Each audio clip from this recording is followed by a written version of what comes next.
Here are Edelkoort's 10 reasons why the fashion industry is obsolete. Her first one is education, because education is also obsolete. The fashion students of today are being taught in an individual, honoring way, despite this world that we live in where we all rely on each other for inspiration. We all look to each other to see what each other is doing. When the fashion industry was coming up, we lived in a much more individualized state. I mean, we didn't have the internet, basically. Everybody got their information from their neighbor, from the newspapers they read, which were in their town, and whatever else. But there was no such thing as this big collective until very recently. The schools who are teaching these fashion students have come to rely on an outdated system. That system just doesn't work today. Edelkoort calls this a world created for and from interaction. She also says that students are rushed, which means designs have no thought put into them, no new ideas or uniqueness is allowed to flourish without any space for it. There's a huge theme right now. I'm seeing a lot of Substack essays about it. People who want to create, but they have, day jobs or they're trying to survive. And we're living in a world whose projector numbers are increasing more and more, which means that we have more people being born into this world who are projectors, who are meant for full work days, but we still live in a full workday world. And that is changing. It's a little slow though. That whole full-time, 9 to 5 is very much how it is in school. And these students, I'm assuming they just have one semester for these classes. I can understand the pressure that's being put on them. And when there is a lot of pressure on you, it's as if you can't think. If you have way too many commitments at a time, your brain power, you're not going to be able to use all of your brain power for this creative act that you want to do. So these students, their room for creativity is not being prioritized because work and productivity is prioritized instead. Her second point is the materials that the fabrics and the fashions are being made from.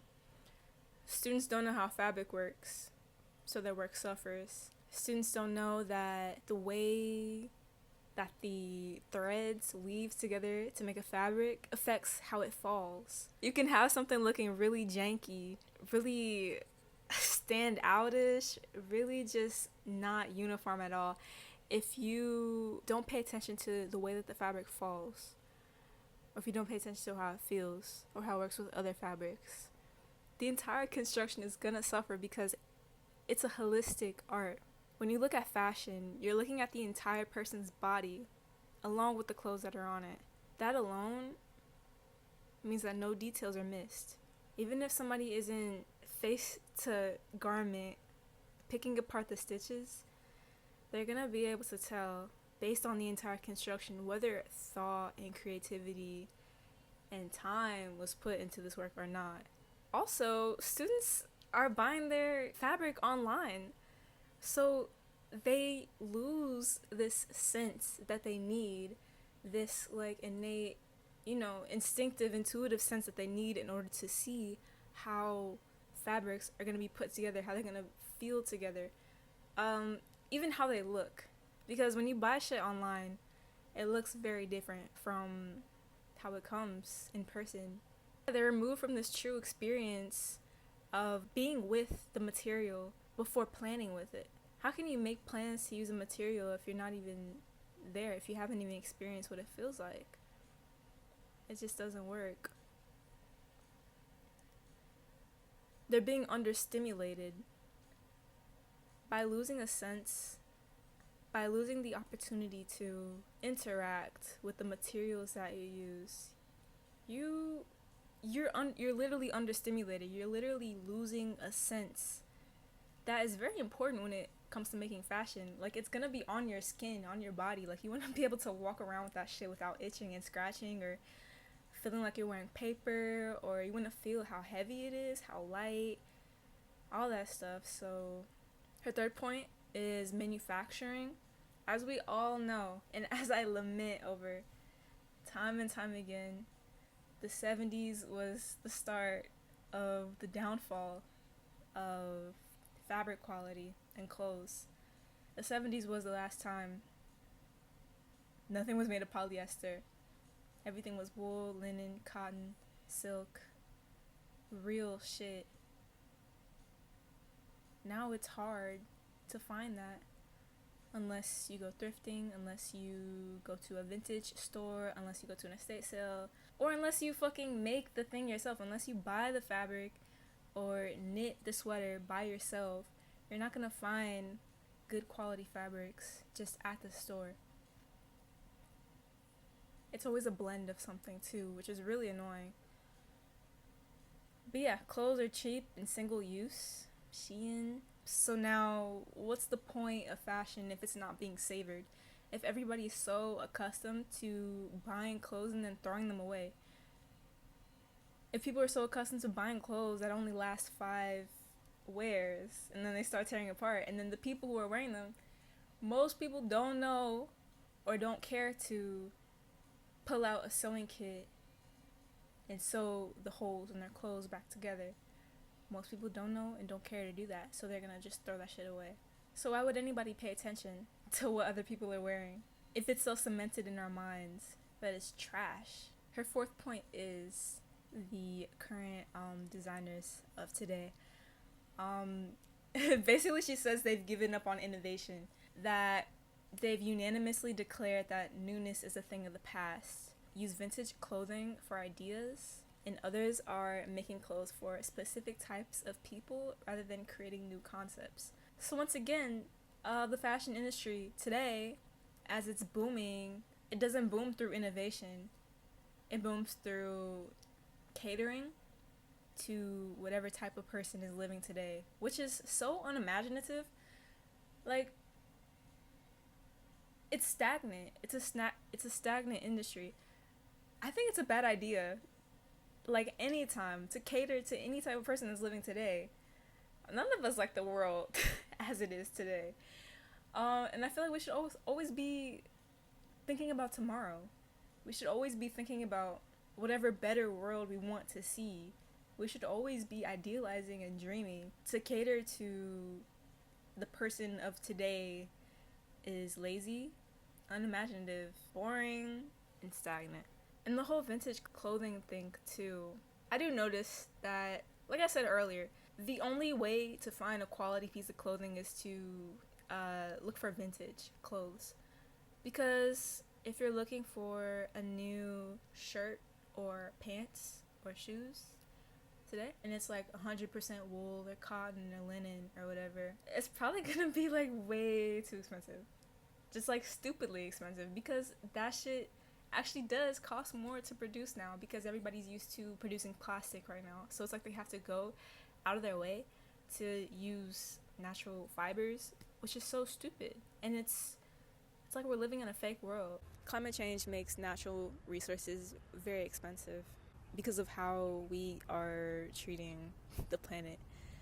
First of all, we have monocropping, which is where you only plant one plant for like acres and acres and acres, and that depletes the soil that the plants are grown on, which means that the plants are not getting as many nutrients as they could have, and it also means that the soil is going to be defunct pretty soon after that. To be able to use land sustainably, we need to plant different plants in the same in the same space. We need biodiversity for shit to work anywhere. Another thing is that it's just so fucking hot now that it's hard to ensure that a crop is gonna survive the heat. Another thing, we don't have as many animals anymore, so it's harder to get wool. Whenever wool is harvested for fabric, it's mixed with polyester. Why is everything still being mixed with plastic when we know that it's dangerous? So there's no new concepts in the fashion industry. Apparently, she says that marketing also sucks, and all the fashion industry is worried about is how to make more money. So it's basically a corporate enterprise rather than an artistry, which just means that, you know, these designers are being pressured to create more shit with no time. So the schools are mirroring the industry by burning out any new designers that are coming up. And this also means that there's no room to be inspired. So we have an oversaturation in the market of the same fucking types of clothes over and over again. And that leads niggas to suicide. So the presentation of the clothes is very lazy as well. There's no thought put into the presentation of the lines except for using a popular model to showcase the most important silhouette to grasp the attention of attendees on their phones. And consumers aren't able to feel the emotion that was put into the art because they view the shows through their phones.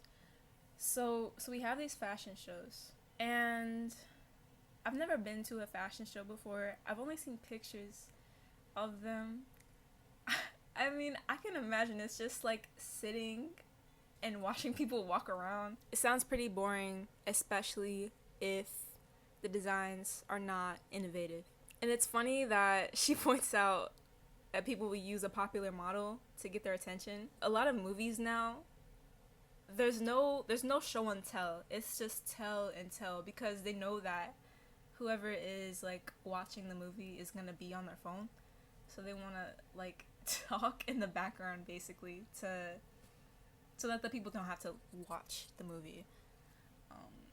Which I don't know how to feel about that. I don't like it. It's lazy. All of it's lazy.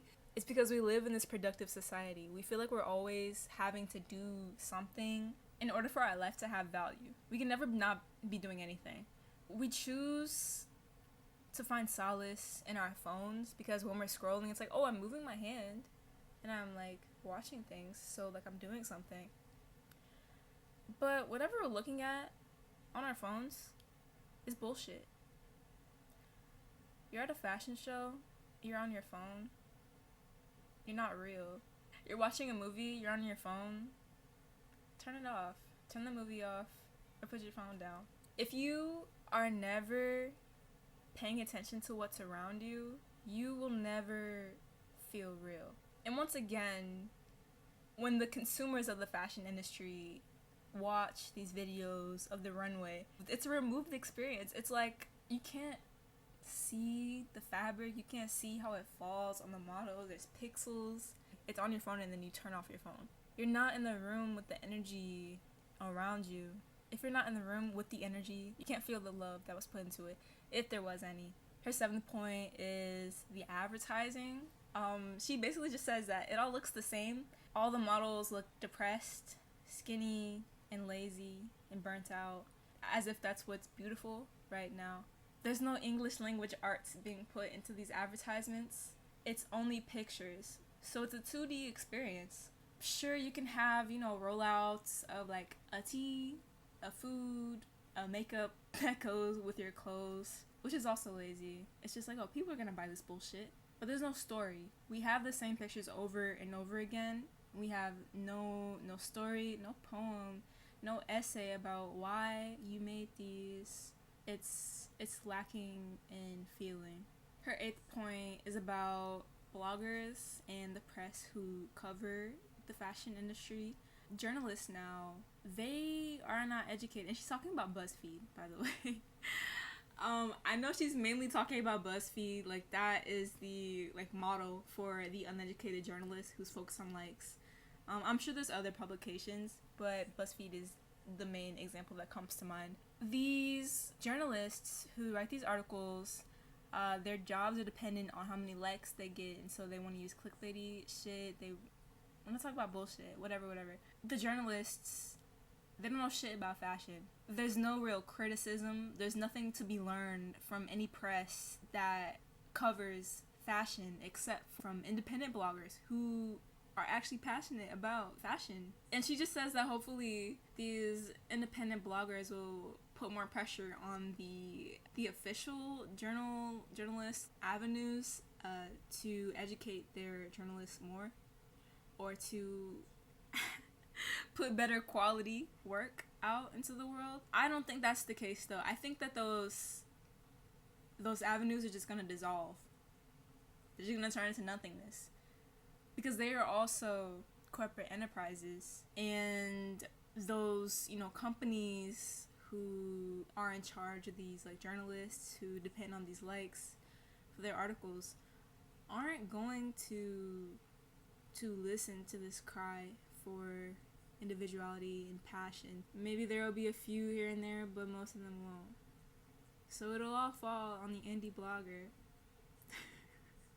Follow me on Substack at Layla Gabrielle. Her 9th point is retailing. Too much merchandise is killing the taste of the consumer in department stores. I don't know about you, every fucking time I walk into a Dillard's or a JCPenney, I want to throw up. I will drive all the way around the mall to avoid like walking through those stores, because first of all, it's an ugly ass maze.